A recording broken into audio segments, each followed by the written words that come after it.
For the year 2020, I'm making a video review for every new movie I watch, whether in theaters or at home, and on December 11th, I watched The Prom. Welcome to my year in movies. This is Talking to Myself.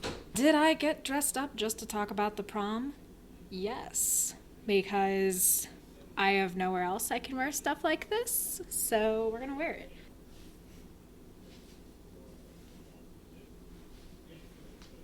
Yes. The Prom is based on a Broadway musical wherein a troupe of Broadway actors who are narcissistic and called out for being such, they go to a small Indiana town where two girls are trying to go to prom together, but the school has shut them down and has shut the whole prom down. And so these actors, out of the goodness of their heart, and definitely not for any PR reasons, decide they are going to help these poor girls go to prom together. I totally forgot to mention, because I was so enamored with myself, this film satirizes some things in a really neat way. One of the things that it does that I really enjoy is the actors, after they receive horrible reviews for their opening musical, decide they need like a cause to prove to people that they are not narcissists, that they're not self-centered, and they're like, well, we can help with like world hunger, and they're like, that's too difficult, that's too big. We can help with poverty, also too big. We need something we can drive to. And so when they hear about like this prom in Indiana where these two girls can't go, they're like, yes, this is it. We are going to descend on this, and these people in the middle of nowhere Indiana are so gonna care about what we think. Now, I can personally name at least 3 people who would care what Broadway actors had to think if they just showed up. But just like their presumptuousness was played for laughs in a really effective way, and there are lots of in-jokes, certainly a lot more than I was able to catch, but some of the like digs at Patti LuPone were really funny. So it has that going for it, and I really enjoy that. So that was very nice. It is kind of satirical in a way, certainly satirical about Broadway actors and celebrity, and that's really effective. I think that's an important kind of satire to convey. It ends up giving the actors an arc of their own to go on, and that was also really appreciated. All right, that was it. Back to the rest of the review.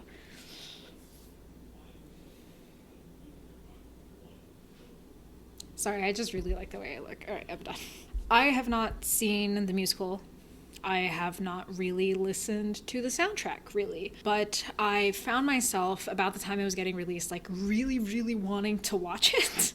And I'm kind of glad that I did. It was nice to see like a musical theater thing. It's been a while since I've seen something like that. And I am a sucker for film adaptations of musicals. I think that's a great way to make them more accessible.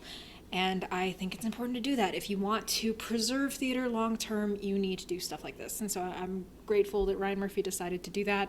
Sure, there are like politics involved about choosing film actors over the stage cast, but that's not for me to get into because I don't really know. But as far as the film adaptation goes, I really had fun with it. I really liked Joellen Pellman and Ariana DeBose's performances. They play Emma and Alyssa, the two girls who want to go to prom. Ariana DeBose has a lot of work coming up. She's going to be in the new West Side Story adaptation, and Catherine Steele even floated her as her vote to play Elphaba when the Wicked movie ever gets off the ground.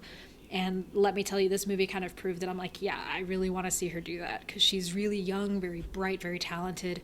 Joellen is absolutely adorable as Emma. She is so endearing and so sweet, and I want to give her the world. She's such a cutie. But I'm sure like the bigger story is like the main cast, the like established celebrities, people like Meryl Streep, James Corden, Nicole Kidman, Kerry Washington, Keegan-Michael Key, Andrew Rannells. Meryl plays Dee Dee Allen, who is like a parody of Patti LuPone, and who radiates like this, like if Miranda Priestley is the Wicked Witch of the East, like Dee Dee Allen is stylized as like Good Witch of the North. The like haircut's the exact same, but the color pattern is completely different.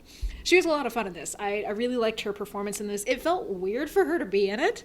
Not as weird as Nicole Kidman, but I'll get to that. It felt weird for her to be in it because I was like, I get that this part is kind of designed for her, but it just feels weird to see her in it. It's like this weird disconnect that I know she's done movie adaptations of musicals, like from Mamma Mia to Into the Woods. This is like her best of the 3, but it was just like weird to see her in it. I don't know. James Corden, this is probably my favorite performance of his as of late. I understand there's that's not an opinion shared by everyone. I don't think any performance James Corden has done is really going to top like his Doctor Who guest appearance, because Craig is the pinnacle. But if we're comparing, you know, The Prom to Cats, I'm going to pick The Prom. Nicole Kidman. So Nicole Kidman has done musicals. Like, she's fantastic in Moulin Rouge. I really like her in Moulin Rouge. It's just, it's even weirder than Meryl being in it. Maybe it's just because every time I see Nicole Kidman, I'm like, why are you here? Like, she's fun. She really plays up like the MILF background dancer thing really well, and it works for her. Again, the performance was fine. Kerry Washington, really good. I think she does the uptight type A mom really well. Keegan-Michael Key, he brings a lot of warmth as the principal character. Andrew Rannells does the most with what he has. His character's really minor in this, but the jokes about Juilliard were funny. A lot of it reminded me of some of his performances in Book of Mormon, like the religious number that he does in this is very reminiscent of Book of Mormon for me. It was really bright and very colorful. The camera did a lot of creative things. I know that that's one of the like sticking points when adapting stage musicals for film is like, how do you transform like the energy of live theater to a movie adaptation? And I think they did a good job playing with the different set pieces, moving the camera in creative ways. I especially liked what they did with Unruly Heart, with the way that she was playing it, and then they would start to like rotate her couch, and so we're bringing in like all of these other kids who are watching this number, and it means a lot to them. It honestly reminds me a lot of Footloose, but instead of dancing being the prohibited thing, being gay is the prohibited thing. This film and the musical itself probably speaks to that community in a different way than it spoke to me.